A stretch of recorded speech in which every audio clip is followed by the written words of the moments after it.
Je suis Antoine, 29 ans, ingénieur logiciel dans une entreprise de la French Tech. J'étais avec ma copine Chloé, 27 ans, depuis 3 ans. Elle travaille dans le marketing et nous vivions ensemble dans notre appartement parisien depuis 1 an et demi. Voici ce qui me rongeait. Chloé était restée très proche de son ex-petit ami, Maxime. Je parle de SMS quotidiens et d'appels téléphoniques quand il avait des problèmes, ou de se retrouver pour prendre un café à chaque fois qu'il avait besoin de soutien. Au début, je me suis dit, d'accord, ce ne sont peut-être que des amis. Mais la fréquence était bizarre, mec. Genre, elle annulait nos projets si Maxime avait besoin de parler de son stress au boulot ou de ses problèmes de cœur. Il y a 2 ans, on m'a proposé une promotion qui impliquait d'être muté à notre bureau de Londres. Une super opportunité, une belle augmentation de salaire, la chance de diriger une équipe. J'étais super enthousiaste à l'idée de l'annoncer à Chloé, pensant que nous pourrions prendre un nouveau départ ensemble. Sa réponse, je ne peux pas partir en ce moment, Maxime traverse une période très difficile avec sa rupture, il a besoin que je sois là pour le soutenir. Je me suis dit que le timing était mauvais, alors j'ai refusé. L'année dernière, une autre opportunité pour Londres s'est présentée. Un poste encore meilleur, le boulot de mes rêves, en gros. Encore une fois, j'avais hâte de partager la nouvelle. Encore une fois, Chloé a dit qu'elle ne pouvait pas déménager parce que Maxime faisait des crises d'angoisse à cause de sa nouvelle relation et avait besoin de son amitié pour rester stable. Quand je lui ai demandé si elle ne remarquait pas un schéma répétitif, elle a répondu « Tu es ridicule, je ne vais pas couper les ponts avec mes amis juste parce que tu es jaloux. » Le point de rupture a été atteint il y a 3 mois. Nous parlions de notre avenir, peut-être de nous paxer ou de nous fiancer, et j'ai évoqué le fait que j'avais l'impression que Maxime passait toujours en premier. Chloé a pété un plomb. Elle a dit que j'étais contrôlant, que je manquais de confiance en moi, et que dans les relations saines, on n'élimine pas les amitiés avec les ex. Elle a ajouté que si je ne pouvais pas supporter qu'elle ait des amis masculins, je n'étais peut-être pas assez mature pour une relation sérieuse. Ça m'a fait mal.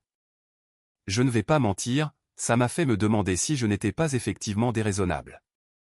J'ai commencé à me demander si le problème, ce n'était pas moi. Mais ensuite, j'ai remarqué qu'elle ne demandait jamais à Maxime de calmer son besoin constant d'attention. Elle ne lui disait jamais qu'elle avait un mec que ça pouvait mettre mal à l'aise. C'était toujours mes sentiments qui devaient être gérés, jamais le comportement de Maxime qui devait avoir des limites. Mon pote Thomas du boulot n'arrêtait pas de me dire que ce n'était pas normal. Il me disait, « Mec, ma femme parle à son ex peut-être 2 fois par an pour l'organisation de la garde de leur enfant, ta meuf est littéralement dans une relation émotionnelle avec 2 mecs. » Ma sœur Camille a été encore plus directe, elle le garde sous le coude tout en s'attendant à ce que tu sois reconnaissant pour les miettes d'attention qu'il lui reste. Il y a 3 semaines, mon patron m'a convoqué dans son bureau. 3e opportunité pour Londres, poste de chef d'équipe, salaire à 6 chiffres, la chance de travailler sur des projets dont je rêvais, mais cette fois, il était agacé. Antoine, ça fait 2 ans que j'essaie de te promouvoir à l'international, c'est la dernière fois que je te fais cette offre, si tu refuses encore, je passerai à d'autres candidats. L'entreprise a besoin de gens qui s'investissent dans les opportunités d'évolution. Je suis rentré chez moi ce soir-là avec l'intention d'avoir une conversation sérieuse avec Chloé sur la nécessité de prioriser notre couple plutôt que les besoins émotionnels de son ex. Mais quand je suis entré, elle était au téléphone avec Maxime, en train de le conseiller sur un énième drame avec sa copine actuelle. Elle m'a vu entrer et a levé un doigt genre « Donne-moi 1 minute », tout en continuant à jouer les psys pour la vie amoureuse de son ex. C'est là que j'ai eu un déclic. C'était ça, ma vie. Ce serait toujours ça, ma vie. Elle avait déjà choisi qui passait en premier, et ce n'était pas moi. Je suis resté là à l'écouter dire à un autre homme qu'elle serait toujours là pour lui, qu'il pourrait compter sur elle quoi qu'il arrive. Pendant ce temps, ça faisait 3 ans que je sacrifiais des opportunités professionnelles en attendant qu'elle nous choisisse. J'ai donc pris une décision qui s'apprête à tout changer, et je ne lui ai encore rien dit. Mais d'abord, j'ai besoin de savoir, suis-je fou de penser que cette situation était complètement malsaine, ou ai-je été le dindon de la farce pendant tout ce temps? Parce que ce que j'ai fait ensuite va probablement mettre fin à notre relation et il n'y aura pas de retour en arrière. Mise à jour 1. La vache les gars, les réactions à mon post ont été dingues. Merci de m'avoir confirmé que je ne perds pas la tête. À tous ceux qui demandent ce que j'ai décidé, accrochez-vous. Désolé pour le retard de la mise à jour, j'ai dû travailler tard tous les soirs cette semaine pour préparer mon départ. De plus, l'écran de mon téléphone s'est cassé lundi et je viens juste de le faire réparer, je ne pouvais rien taper de plus long qu'un SMS. Alors, vous vous souvenez de cette troisième opportunité à Londres? Je l'ai acceptée. Je n'en ai pas discuté avec Chloé. Je ne lui ai pas demandé son avis. J'ai juste rappelé mon patron le lendemain matin et j'ai dit oui. Mais voici le clou du spectacle, je ne lui ai rien dit. Je me suis dit que si elle pouvait prioriser les sentiments de Maxime par rapport à nos décisions de vie majeures, je pouvais faire mes propres choix sans lui demander la permission d'abord. J'ai commencé à me préparer discrètement, j'ai mis à jour mon passeport, fait des recherches d'appartements, commencé à organiser la paperasse pour mon installation. L'entreprise m'a donné 6 semaines pour déménager. J'ai utilisé ce temps pour vraiment faire attention au comportement de Chloé. Bon sang, c'était pire que ce que je pensais. Maxime lui envoyait un SMS pour lui dire bonjour tous les jours. Tous les jours, elle répondait avec des émojis cœur et des trucs du genre « Passe une bonne journée, mon chéri ». Quand je lui posais des questions à ce sujet, elle disait « C'est juste notre façon de parler, n'en fais pas tout un plat ». Il l'appelait au moins 4 fois par semaine. Généralement, quand j'étais à la maison pendant notre temps à nous, elle répondait toujours « Oh, c'est juste Maxime, il a des problèmes au boulot ou avec sa copine ou sa famille ». Puis elle disparaissait pendant 30 à 45 minutes pour lui donner des conseils sur sa vie pendant que je restais seul sur le canapé devant Netflix. Le pire, c'est qu'elle commençait à s'énerver quand je lui faisais remarquer, comme si c'était moi le problème parce que je le remarquais. « Tu es très pot de colle ces derniers temps », m'a-t-elle dit la semaine dernière. Maxime apprécie que je sois une bonne amie, tu devrais peut-être apprendre à quoi ça ressemble. Il y a 2 semaines, nous devions aller à la soirée de fin d'année de mon entreprise. Un événement très important. Tous les cadres supérieurs y seraient, une excellente opportunité de réseautage. Ce matin-là, Maxime a appelé en mode crise. Sa copine avait découvert qu'il parlait constamment à son ex et menaçait de le quitter. Il avait besoin que Chloé le rejoigne pour prendre un café afin de trouver une solution pour arranger ça. Chloé m'a regardé et a dit « Je suis désolé, mon cœur, je dois l'aider, tu comprends, n'est-ce pas? C'est une urgence. » Je l'ai juste dévisagé. Donc, sa crise de couple est plus importante que de me soutenir lors de mon événement professionnel. Ce n'est pas une question d'importance, a-t-elle dit, il s'agit d'être là pour quelqu'un qui a besoin d'aide, tu auras d'autres soirées d'entreprise. Ce soir-là, je suis allé à la soirée seule, j'ai dit à tout le monde qu'elle était malade, j'ai passé la soirée à parler à mes futurs collègues de Londres, de plus en plus excités par le déménagement. L'un des directeurs principaux m'a pris à part et m'a dit « Antoine, nous comptons vraiment sur toi pour cette expansion internationale, tu es notre premier choix, mais nous avons besoin de quelqu'un qui s'investisse à fond. » J'ai réalisé que j'étais déjà à fond. J'étais prêt à partir depuis des semaines. Pendant ce temps, Chloé a passé 4 heures avec Maxime, l'aidant à rédiger des SMS pour sauver sa relation avec une autre femme. Quand elle est rentrée à la maison, elle a agi comme si de rien n'était. Comment c'était la soirée? Désolé de l'avoir ratée, mais Maxime avait vraiment besoin de soutien. La semaine dernière, j'ai eu un appel vidéo avec ma nouvelle équipe londonienne. Chloé était sortie. Devinez où? Déjeuner avec Maxime parce qu'il voulait la remercier d'être une amie aussi incroyable en l'emmenant dans un bel endroit. Elle a posté des photos sur Instagram, eux en train de rire, lui la regardant comme si elle était sa copine, elle rayonnante d'attention. Les commentaires de ses amis en disaient long, vous êtes trop mignons tous les deux, à quand votre remise en couple? Elle a répondu avec des émojis qui pleurent de rire et on est juste amis, mais n'a corrigé personne ni mentionné qu'elle avait un petit ami. C'est là que j'ai réalisé qu'elle me trompait émotionnellement, même si elle n'appelait pas ça comme ça. Elle recevait de Maxime une intimité émotionnelle digne d'un petit ami, tout en m'accordant la priorité d'un simple colocataire, et j'avais cautionné cela en sacrifiant ma carrière pour satisfaire son besoin de jouer les conseillères conjugales de son ex. Il y a 3 jours, mon transfert a été officiellement validé. Les vols sont réservés pour vendredi prochain. J'ai eu un rendez-vous pour visiter un appartement à Canary Wharf ce week-end en appel vidéo.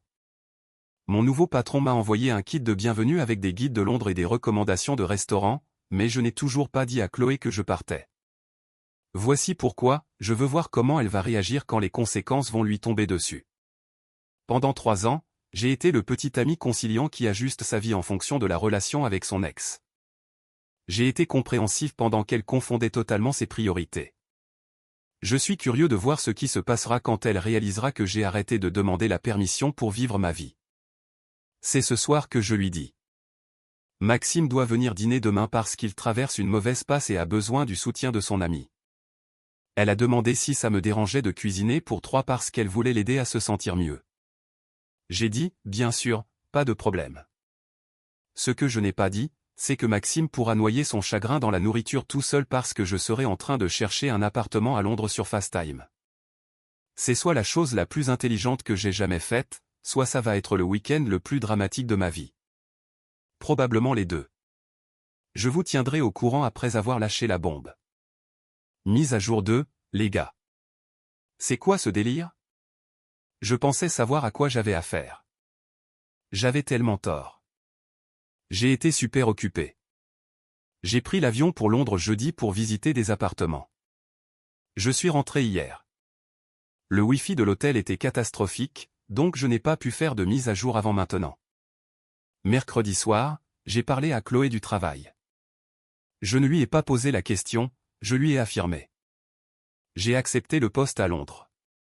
Je pars vendredi pour chercher un appartement et je déménage définitivement dans 3 semaines. L'expression de son visage, c'était comme si quelqu'un l'avait giflé avec la réalité. Quoi? Quand as-tu postulé? Nous n'en avons pas discuté. De la même façon que tu n'as pas discuté du fait de privilégier le confort de Maxime au détriment de ma carrière pendant 3 ans. J'ai pris une décision qui me convient. Elle a paniqué complètement, a commencé à pleurer, me demandant comment je pouvais faire un choix aussi énorme sans l'inclure.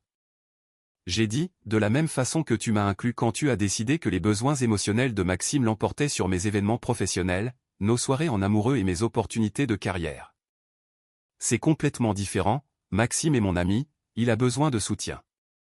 Et je suis ton petit ami qui avait besoin que tu nous choisisses avant lui. Tu l'as choisi, maintenant je me choisis.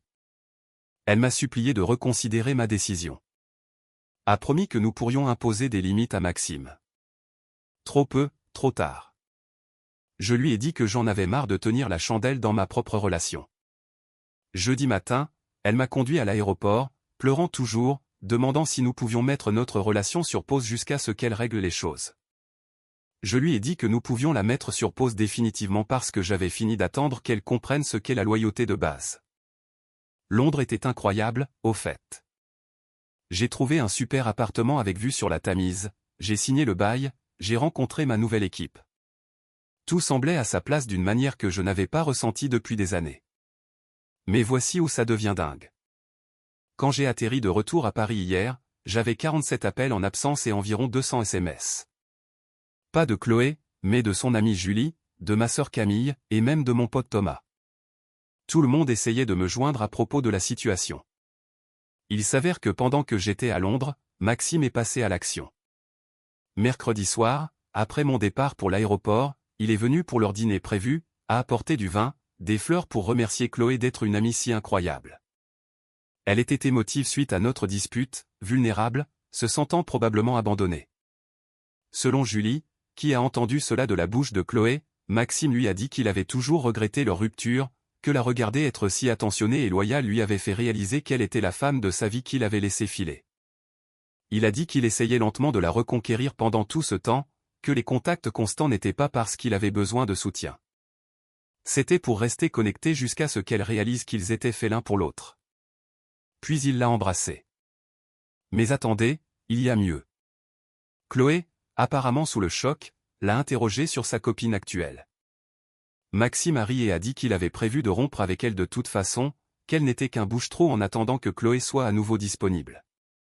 C'est là que Chloé a compris qu'elle s'était fait avoir. Maxime n'avait pas été l'ami loyal ayant besoin de soutien. Il avait systématiquement sapé notre relation tout en se positionnant comme son refuge émotionnel. Chaque crise, chaque besoin de soutien, chaque fois qu'elle l'a choisi plutôt que moi, c'était de la manipulation, pas de l'amitié.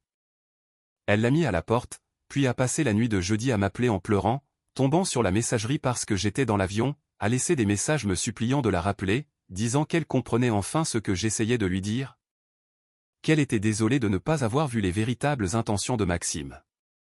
Vendredi, n'arrivant pas à me joindre, elle est allée à mon bureau. Mon patron lui a dit que j'étais en voyage d'affaires à l'étranger. Elle a demandé quand je serais de retour et il a répondu, il ne reviendra pas. Antoine a été muté à Londres pour une promotion. C'est laquelle a percuté. Je ne revenais pas. Ce n'était pas un geste dramatique. C'était ma vraie vie maintenant. Camille m'a dit que Chloé l'avait appelée en sanglotant samedi en la suppliant de lui donner mes coordonnées à Londres.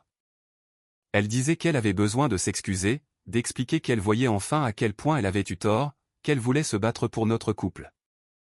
Camille, Dieu la bénisse, lui a répondu, il a passé 3 ans à se battre pour toi pendant que tu l'obligeais à rivaliser avec ton ex pour obtenir un minimum de respect, il a fini de se battre, il construit une vie avec des gens qui le choisissent en premier. J'ai appelé Chloé hier quand je suis rentré et que ma carte SIM a de nouveau fonctionné. Elle était dévastée. Elle n'arrêtait pas de dire qu'elle était désolée, qu'elle n'avait jamais voulu que les choses aillent aussi loin avec Maxime, qu'elle pensait qu'ils n'étaient vraiment que des amis. J'ai dit, Chloé, tu l'as choisi lui au lieu de moi à chaque fois. Quand il avait besoin de toi par rapport à quand j'avais besoin de toi. Quand il s'agissait de son confort par rapport à mes préoccupations. De son emploi du temps par rapport à notre avenir. Tu m'as montré exactement quelle était ma place. Mais je t'aime, je veux arranger ça, m'a-t-elle dit. Tu aimes la sécurité que je t'apportais pendant que tu explorais une connexion émotionnelle avec quelqu'un d'autre. Ce n'est pas la même chose. Elle a demandé si elle pouvait me rendre visite à Londres, si nous pouvions essayer une relation à distance. S'il y avait un moyen de sauver notre histoire. Je lui ai dit la vérité. Je ne suis plus en colère, mais j'en ai fini. J'ai passé 3 ans à lui demander de nous choisir et elle l'a choisi à chaque fois jusqu'à ce qu'il montre son vrai visage. Je ne suis pas intéressé à être le second choix de quelqu'un quand cette personne réalise finalement que son premier choix l'utilisait. Je retourne à Paris samedi pour emballer mes affaires et dire au revoir à mes amis. Je commence officiellement ma vie londonienne dans 2 semaines. Chloé a dit qu'elle n'abandonnait pas, qu'elle me prouverait qu'elle avait changé. J'espère qu'elle trouvera sincèrement le bonheur, mais elle ne le trouvera pas avec moi. Il y a des leçons qu'on apprend trop tard et des opportunités qui ne se présentent pas 2 fois. Celle-ci n'en fait pas partie. Mise à jour finale. J'ai reçu des messages privés me demandant comment les choses se sont terminées. Alors, je me suis dit que j'allais vous donner une conclusion, puisque vous m'avez aidé à réaliser que je n'étais pas fou. Londres a été incroyable. J'ai été promu ingénieur senior 6 mois après mon arrivée. J'ai acheté un appartement à Canary Wharf l'année dernière. La vue sur la Tamise vaut chaque centime. Le travail est stimulant, l'équipe est brillante et j'adore la ville. Je fréquente quelqu'un, Juliette, 28 ans. Elle est chef de produit dans une start-up fintech. Je l'ai rencontrée lors d'un événement de réseautage il y a 8 mois. Ce qui est différent? Elle respecte naturellement les limites. Je n'ai jamais eu à expliquer pourquoi je ne serais pas à l'aise si elle envoyait constamment des SMS à un ex. Elle ne fait tout simplement pas de choses qui manqueraient de respect à notre relation. Un concept de fou, n'est-ce pas? Le mois dernier, Juliette a mentionné que son ex de l'université voulait qu'il se voie pour prendre un café pendant qu'il était en ville. Ses mots exacts, je lui ai dit, non merci, je suis en couple et tu comptes pour moi Antoine, je n'ai pas besoin de clore le passé ou de nouer une amitié avec quelqu'un de mon passé alors que je construis un avenir avec toi. Voilà à quoi ça ressemble quand quelqu'un vous choisit. Quant à Chloé, accrochez-vous. Elle m'a contacté il y a environ 6 mois. Un long email expliquant à quel point elle avait grandi, comment la thérapie l'avait aidée à réaliser qu'elle cherchait de la validation à travers l'attention masculine, à quel point elle était désolée de ne pas avoir apprécié ce que nous avions. Il s'avère que la vie l'a frappée de plein fouet après mon départ. L'intérêt de Maxime a duré exactement 3 semaines après mon déménagement à Londres.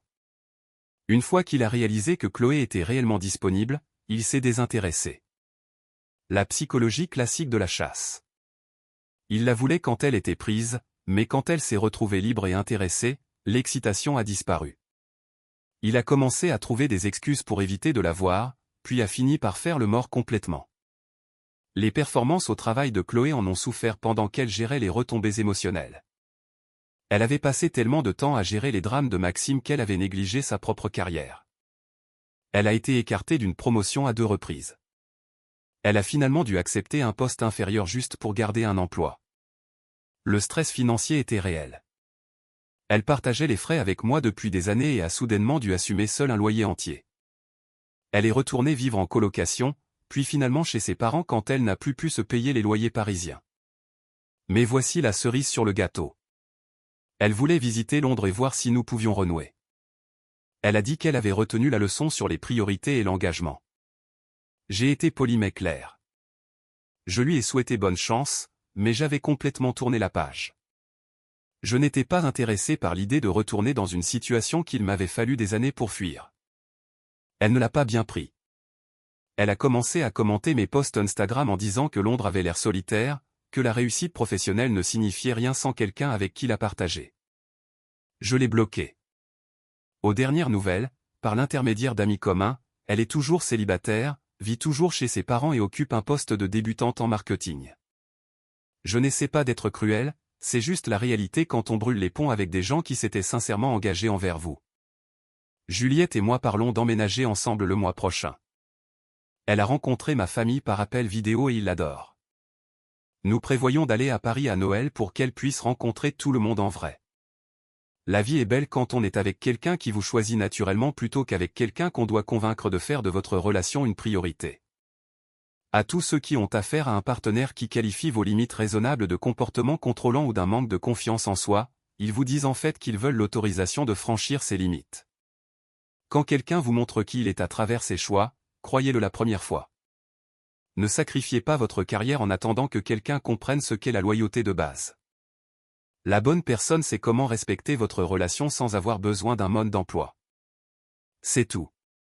Chapitre clos. Il est temps de me préparer pour le brunch du dimanche avec Juliette, elle a trouvé ce super endroit à Notting Hill qui sert de vrai petit déjeuner britannique.